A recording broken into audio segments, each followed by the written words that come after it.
Cutbray atau Cutbray.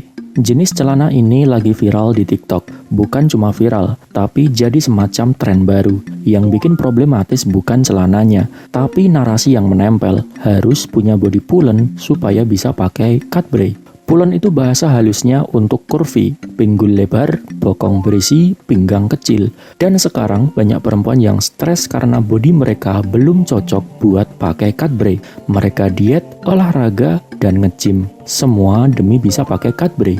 Ini bukan soal fashion lagi. Ini soal bagaimana fashion jadi standar penilaian baru atas tubuh perempuan. Cutbray memang dirancang untuk menonjolkan bentuk tubuh tertentu. Potongannya ketat di paha dan pinggul, melebar di bawah lutut. Secara visual, celana ini menekankan proporsi lower body. Kalau kamu punya pinggul lebar dan bokong berisi, Cutbray akan menonjolkan itu. Kalau tidak, ya terlihat biasa saja atau menurut standar TikTok kurang oke. Dan di situ masalahnya dimulai. Pierre Bourdieu punya konsep namanya kultural kapital. Intinya, tubuh bukan cuma tubuh. Tubuh adalah modal sosial. Dalam masyarakat kapitalis, tubuh yang ideal memberi kamu akses ke pengakuan, perhatian, bahkan peluang ekonomi. Sekarang, body pulen jadi salah satu bentuk kultural kapital itu. Kamu punya body pulen, kamu bisa pakai Cutbray, kamu bisa viral di TikTok, kamu dapat validasi. Tapi kenapa harus Cutbray? Kenapa bukan kulot, bukan kargo, atau model lain? Jawabannya sederhana, Cutbray efektif memvisualisasikan seksualitas dalam kemasan yang aman. Tidak terlalu vulgar seperti hot pants atau legging ketat, tapi cukup untuk memperlihatkan kurva pinggul dan bokong. Ini yang Laura Mulvey sebut sebagai male gaze, cara pandang yang menempatkan tubuh perempuan sebagai objek tontonan. Cutbray tidak netral. Desainnya sudah mengandung asumsi tubuh perempuan yang bagus adalah tubuh yang punya proporsi tertentu di bagian bawah, dan asumsi ini disebarkan lewat algoritma TikTok yang terus-menerus menampilkan konten outfit check dengan Cutbray. Algoritma TikTok bekerja berdasarkan engagement. Konten yang banyak ditonton, di-like, dan di-share akan terus muncul, dan konten perempuan dengan body pulen pakai Cutbray selalu mendapat engagement tinggi. Kenapa? Ya karena audiens, mayoritas laki-laki tapi juga perempuan, merespon visual tubuh yang sesuai dengan standar kecantikan dominan. Michel Foucault bilang ini sebagai disciplinary power. Kekuasaan tidak lagi datang dari pemaksaan fisik, tapi dari normalisasi. Kamu tidak dipaksa pakai Cutbray, tapi kamu merasa harus pakai Cutbray karena semua orang pakai dan kamu tidak mau ketinggalan. Kamu tidak dipaksa punya body pulen, tapi kamu merasa ada yang salah dengan tubuh kamu kalau tidak pulen. Dan ini perlu kita kritik.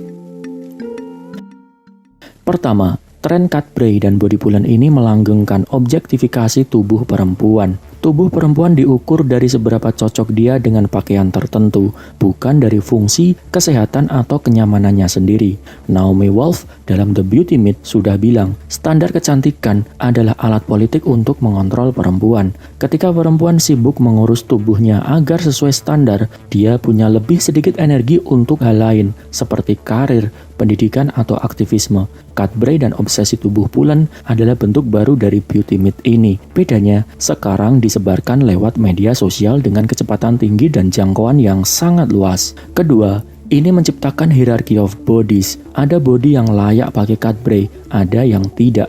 Ada body yang bagus di kamera, ada yang tidak. Susie Orbach dalam Fat is a Feminist Issue menjelaskan bagaimana standar tubuh ideal selalu berubah, tapi fungsinya sama, yaitu menciptakan ketidakpuasan. Di era 90-an, standarnya kurus heroin chic. Sekarang standarnya curvy, tapi tetap dengan pinggang kecil. Berbeda bentuk, sama-sama menekan. Dan yang paling bahaya, standar ini tidak bisa dicapai semua orang. Genetika, metabolisme, struktur tulang, semua ini menentukan bentuk tubuh. Tapi media sosial tidak peduli. Yang penting kamu terlihat sesuai standar, entah lewat olahraga ekstrim, diet ketat, atau operasi plastik. Ketiga, ini eksploitasi ekonomi. Industri fashion, fitness, dan kecantikan dapat untung besar dari insecurity perempuan. Kamu merasa body kamu belum pulen? Beli suplemen. Ikut kelas gym khusus glutes, beli pakaian shaping. Kamu merasa Cutbray kamu belum cukup viral? Beli Cutbray dari brand mahal. Ikut jasa foto profesional, beli preset Lightroom. Karl Marx bilang ini commodity fetishism. Objek, dalam hal ini Cadbury, diberi nilai lebih dari sekadar fungsinya. Cadbury bukan lagi cuma celana, tapi simbol status, kepercayaan diri, bahkan identitas. Dan untuk mendapatkan simbol itu, kamu harus bayar. Tidak cuma bayar uang, tapi bayar dengan waktu, tenaga, dan kesehatan mental. Keempat, ini menciptakan kompetisi antar perempuan. TikTok penuh dengan video body check, what I eat in a day, my workout routine.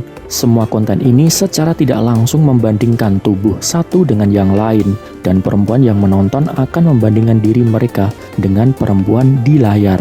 Ini yang disebut horizontal violence dalam feminisme.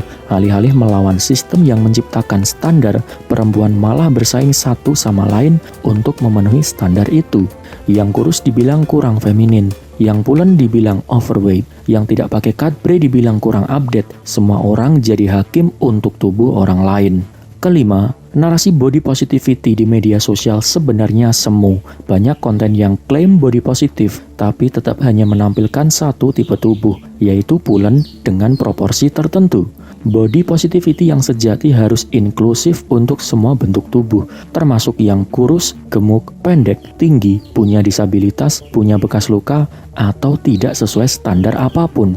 Roxanne G dalam Hunger bilang, body positivity yang hanya untuk tubuh yang sedikit berbeda dari standar mainstream bukan body positivity, tapi standar baru yang sama menekannya. Solusinya bukan berhenti pakai Cadbury, solusinya adalah berhenti menganggap Cadbury atau pakaian apapun itu sebagai ukuran nilai tubuh. Pakai Cadbury kalau kamu suka, jangan pakai kalau tidak suka. Sesederhana itu. Tidak perlu ubah body, tidak perlu validasi dari orang lain, tidak perlu viral. Tubuh kamu bukan konten, tubuh kamu bukan produk, tubuh kamu adalah milik kamu. Dan satu-satunya standar yang penting adalah standar kamu sendiri.